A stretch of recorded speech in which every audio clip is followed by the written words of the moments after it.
Over time, stars come into being and explode. They provide rich environments for other planets to be created. And that whole field has just exploded in your lifetime. Now, we also understand a couple other things about the formation of our solar system. And although I'm not going to talk about them directly because of this talk, and we have time, I will mention a few of these things. We now believe that as our solar system came together, there was a huge readjustment where these planets were in a tug of war gravitationally. And Jupiter, which is the largest planet in our solar system by far, just to give you an idea how big it is, if Jupiter was a fishbowl and we took Earth-sized planets, it would hold about 1,000 of us, 1,000 Earths. It's huge. It's absolutely enormous. And so what's happened is Jupiter has pushed these planets around, and the solar system has rearranged itself.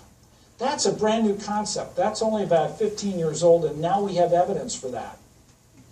We have evidence for that because when we see planets around other stars, they're in orbits they couldn't possibly have gotten into without a gravitational fight between another large planet. We see Jupiter-sized planets that are in highly elliptical orbits around stars.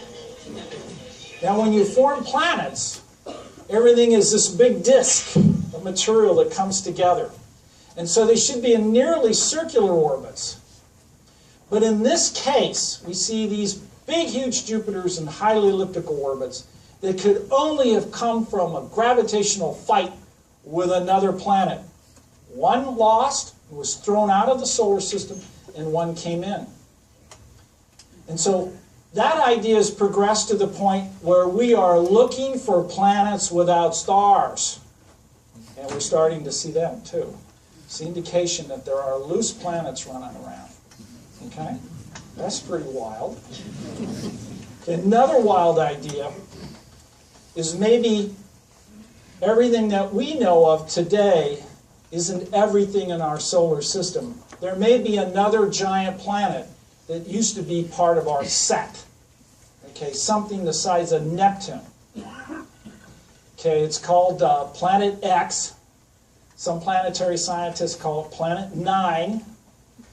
Actually, those are astronomers that call it Planet 9. That's to replace Pluto, so we got to go find this other planet. We call it Planet X because that actually is the historical name for unknown planets. Percival Lowell, in the late 1900s, wrote a major manuscript about gravitational perturbations that they believed they were seeing in Uranus's orbit that indicated there was another planet out there, and started the process of looking for Pluto, which eventually was found in 1930.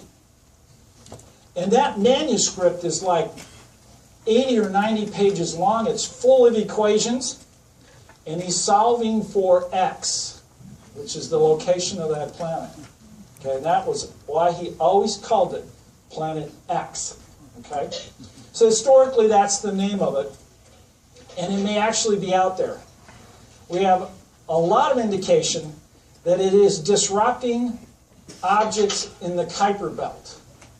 We're finding Kuiper Belt objects that aren't in nice circular orbits anymore. They're in elliptical orbits, which indicate some sort of gravitational interactions. And so now, I've challenged our planetary scientists to go find that planet. So in your lifetime, we may actually find another planet in our solar system. So we have indeed just blown open what we know about our local neighborhood and where we live. And the topic tonight is all about, are we alone? And what do we know about our solar system? And where do we look for life if it exists? Now that also includes time travel. It includes time travel because even though in our own experience, living on this earth, we think is a long time, it's hardly any time. And our planets and bodies in our solar system are 4.5 billion years old. And they have evolved over time. And that's the story I want to talk about tonight. And if you're ready, I will be able to do so. All right, so let's do the introduction and get going. This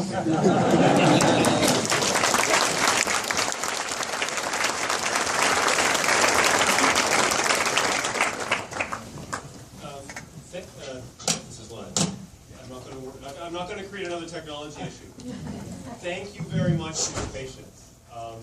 The turnout tonight is overwhelming. I appreciate very much your enthusiasm for the topic. As you've already met, James Green, our guest speaker tonight in the Faculty of Science and Environmental Studies. It's my pleasure to welcome such a preeminent scientist to the faculty. There is some food outside after. I apologize. Again, I didn't anticipate the turnout, so we will enjoy the presentation from Jim as he leads us through this discussion on research for life in space and time. So, again, big welcome to Jim, and we look forward to your presentation. Thank you very much, Tom.